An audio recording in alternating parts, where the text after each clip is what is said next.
حدیث نمبر 7337 عبداللہ بن عمر روایت کرتے ہیں کہ میں نے عمر کو نبی صلی اللہ علیہ وسلم کے منبر پر خطبہ دیتے سنا۔ حدیث نمبر 7338 عثمان بن عفان کہتے ہیں جو نبی صلی اللہ علیہ وسلم کے منبر سے ہمیں خطاب کر رہے تھے۔ یہاں پر ہیں اصلاً صائب بن یزید۔ صائب بن یزید کہتے ہیں کہ میں نے عثمان بن عفان سے سنا، یہ رسول صلی اللہ علیہ وسلم کے منبر پر خطبہ دے رہے تھے۔ منبر نبوی کی عظمت کا کیا کہنا، مگر صد افسوس کی دشمنوں نے اس منبر کی عظمت کو بھی بھلا دیا اور حضرت سیدنا عثمان غنی کی اسی منبر پر توہین کی۔ حدیث نمبر 7339 عروہ روایت کرتے ہیں، عروہ بن زبیر حضرت عائشہ سے کہ میرے اور رسول اللہ صلی اللہ علیہ وسلم کے لیے یہ لگن رکھی جاتی تھی اور ہم دونوں اس سے ایک ساتھ نہاتے تھے اور غسل کرتے تھے، وہ لگن بھی تاریخی چیز بن گئی۔ حدیث نمبر 7340 انس بن مالک روایت کرتے ہیں کہ نبی کریم صلی اللہ علیہ وسلم نے انصار اور قریش کے درمیان میرے اس گھر میں بھائی چارہ کرایا جو مدینہ میں ہے۔ حدیث نمبر 7341 اور آپ نے قبائل بنی سلیم کے لیے 1 مہینے تک دعائے قنوت پڑھی جس میں ان کے لیے بددعا کی۔ یہ وہ بدباطن غدار تھے جو چند قرائے قرآن کو مدعو کر کے اپنے پاس لے گئے تھے، پھر ان کو دھوکہ سے شہید کر ڈالا تھا۔ حدیث نمبر 7342 ابو بردہ روایت کرتے ہیں کہ میں مدینہ آیا اور عبداللہ بن سلام سے میری ملاقات ہوئی تو انہوں نے کہا کہ میرے ساتھ گھر چلو تو میں تمہیں اس پیالے میں پلاؤں گا جس میں رسول صلی اللہ علیہ وسلم نے پیا تھا، اور پھر ہم اس نماز پڑھنے کی جگہ نماز پڑھیں گے جہاں نبی صلی اللہ علیہ وسلم نے نماز پڑھی تھی۔ چنانچہ میں ان کے ساتھ گیا اور انہوں نے مجھے ستو پلایا اور کھجور کھلائی اور میں نے ان کے نماز پڑھنے کی جگہ نماز پڑھی۔ حضرت عبداللہ بن سلام علماء یہود میں سے زبردست عالم تھے۔ ان کی کنیت ابو یوسف ہے، بنو عوف بن خزرج کے حلیف تھے۔ نبی صلی اللہ علیہ وسلم نے ان کو بھی جنت کی بشارت دی۔ سن 43 ہجری میں مدینہ میں ان کی وفات ہوئی۔ ان کے بہت سے مناقب ہیں۔ حدیث میں پیالہ نبوی کا ذکر ہے، یہی باب سے مطابقت ہے۔ پھر آپ کی ایک نماز پڑھنے کی جگہ کا بھی ذکر ہے۔ ایسے تاریخی مقامات کو دیکھنے کے شکرانہ پر 2 رکعت نفل نماز ادا کرنا بھی ثابت ہوا۔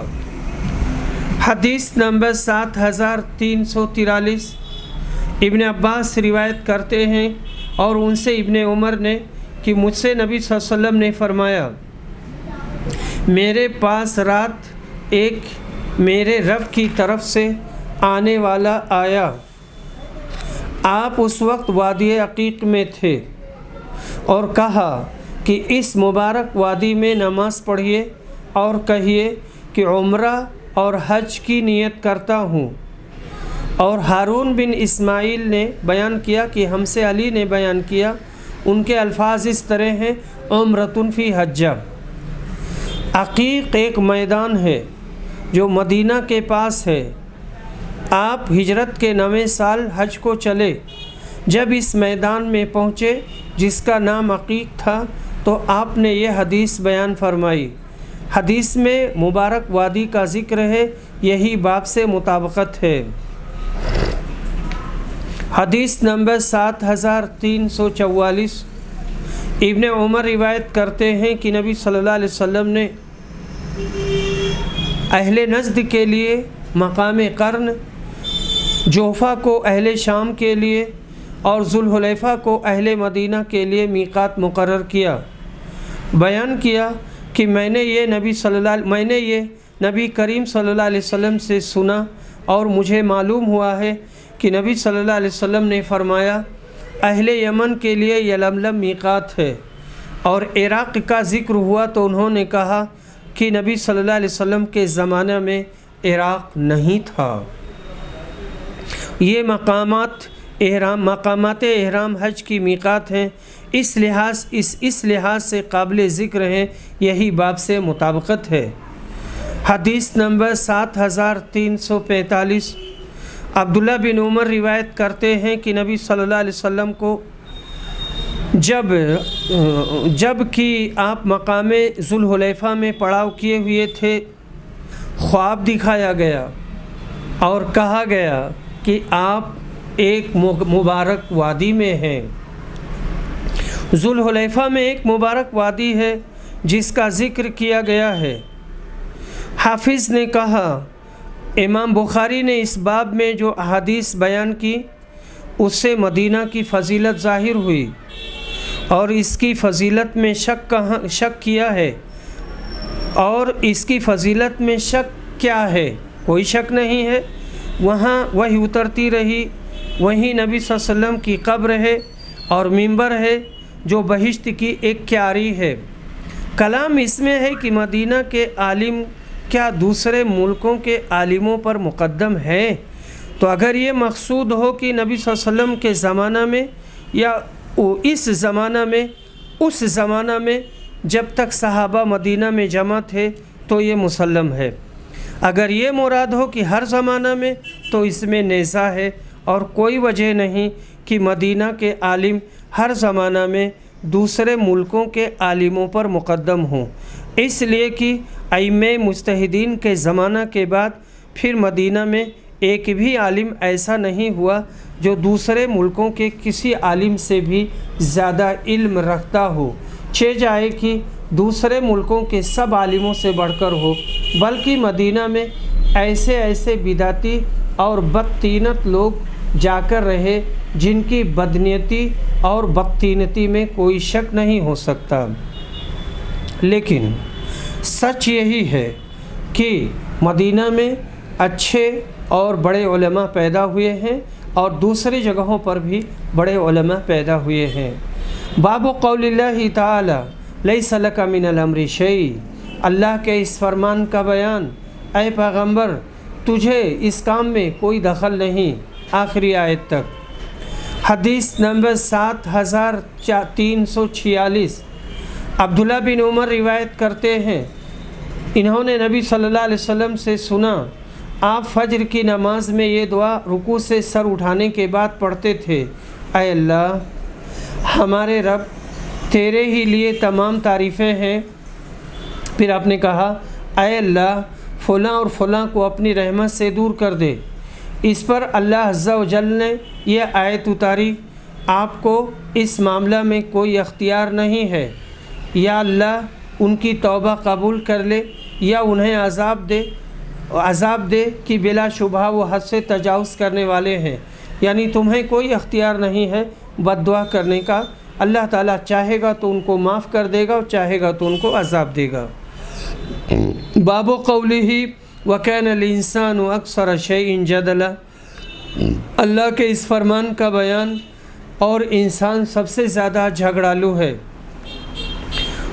اور سورہ عنکبوت میں وَلَا تُجَادِلُوا أَهْلَ الْكِتَابِ إِلَّا بِالَّتِي هِيَ أَحْسَنُ، اور تم اہل کتاب سے بحث نہ کرو لیکن اس طریقہ سے جو اچھا ہو، نرمی کے ساتھ اللہ کے پیغمبروں اور اس کی کتابوں کا ادب ملحوظ رکھ کر ان سے بحث کرو اور ان سے مناقشہ کرو۔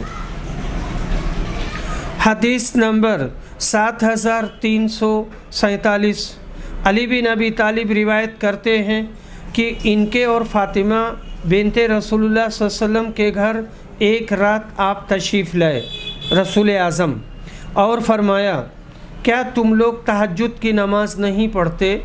علی نے بیان کیا کہ میں نے عرض کیا اللہ کے رسول، ہماری جانیں اللہ کے ہاتھ میں ہیں، پس جب وہ ہمیں اٹھانا چاہے تو ہم کو اٹھا دے گا۔ جو ہی میں نے نبی صلی اللہ علیہ وسلم سے یہ کہا تو آپ پیٹھ موڑ کر واپس جانے لگے اور کوئی جواب نہیں دیا، لیکن واپس جاتے ہوئے آپ اپنی ران پر ہاتھ مار رہے تھے اور کہہ رہے تھے کہ انسان بڑا جھگڑالو ہے۔ ابو عبداللہ امام بخاری نے کہا، اگر کوئی تمہارے پاس رات میں آئے تو طارق کہا جائے گا۔ رات میں آنے والے کو طارق کہتے ہیں، اور قرآن میں جو والطارق کا لفظ ہے اس سے مراد ستارہ ہے، اور ثاقب چمکتا ہوا۔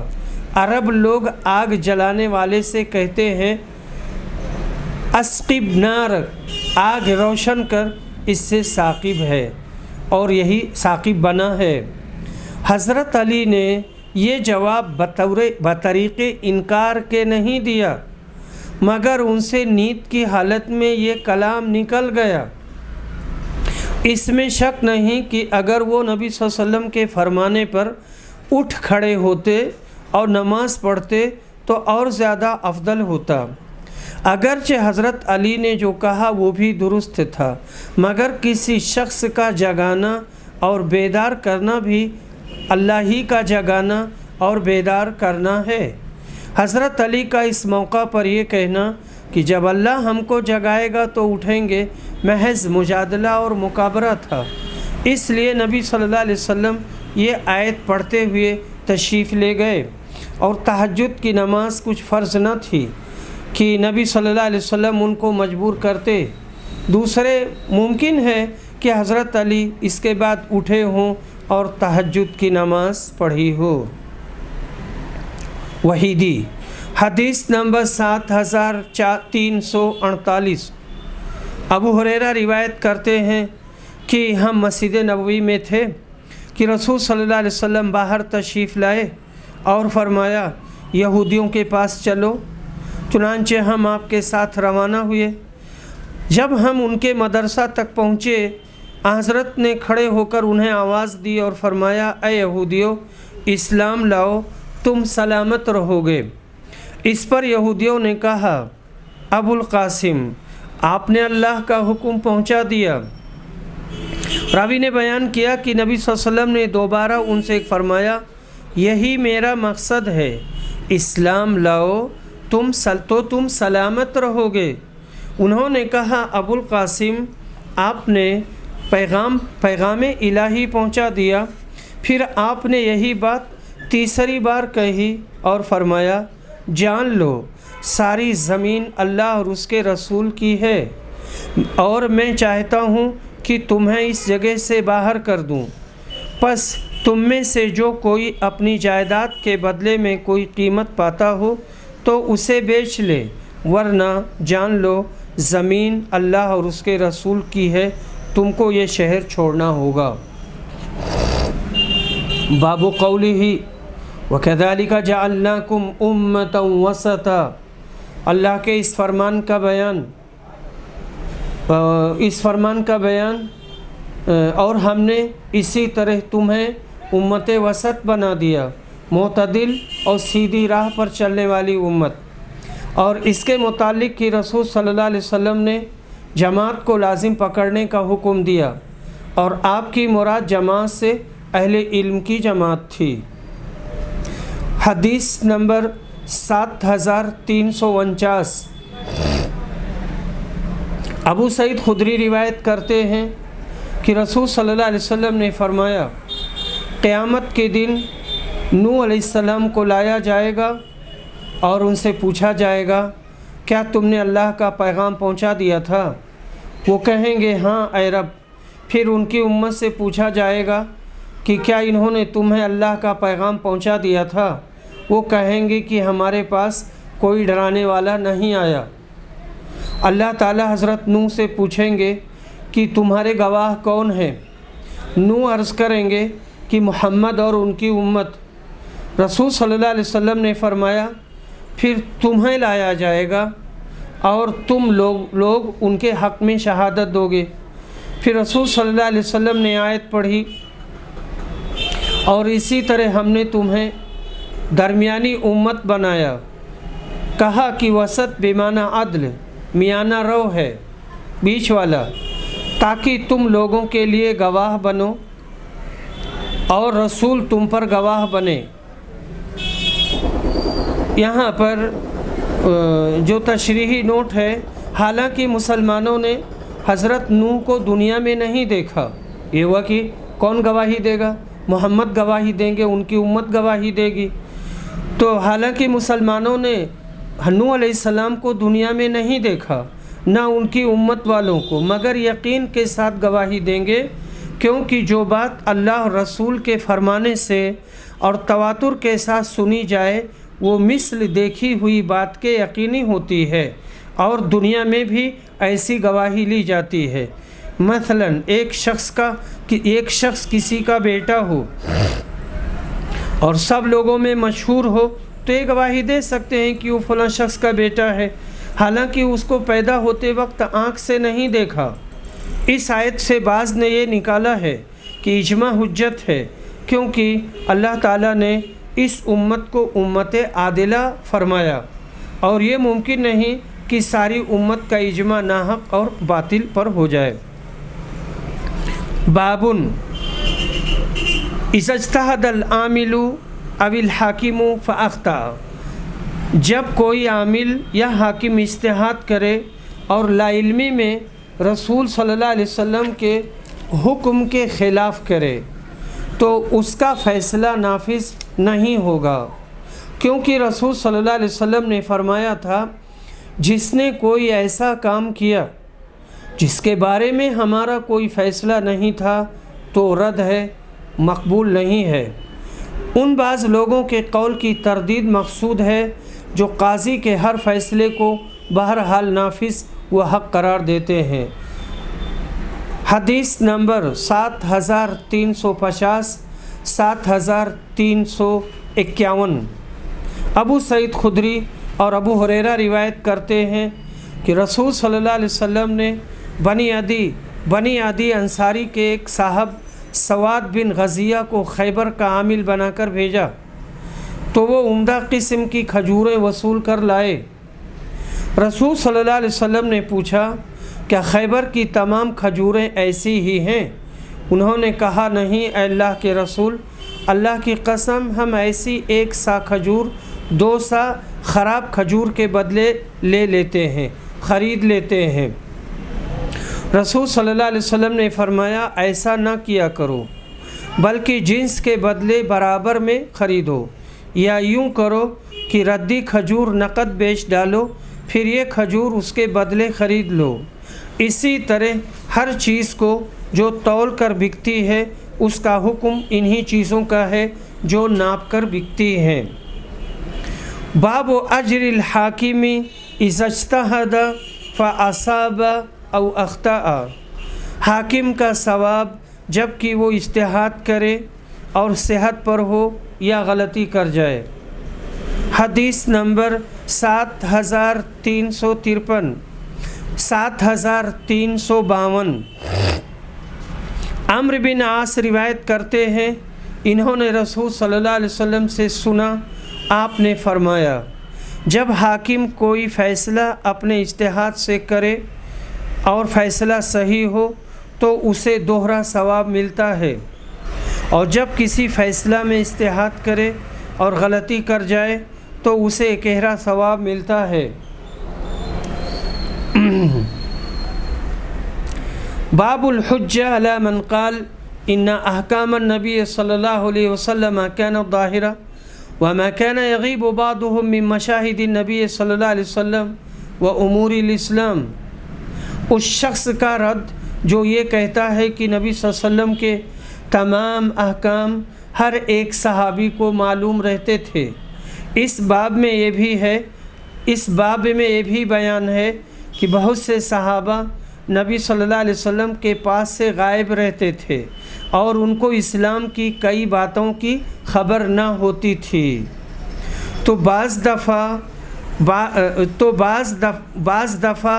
بات اکابر صحابہ پر جیسے عمر یا عبداللہ بن مسعود تھے پوشیدہ رہ جاتی، جب دوسرے صحابی سے سنتے تو فوراً اس پر عمل کرتے، اور اپنی رائے سے رجوع کرتے۔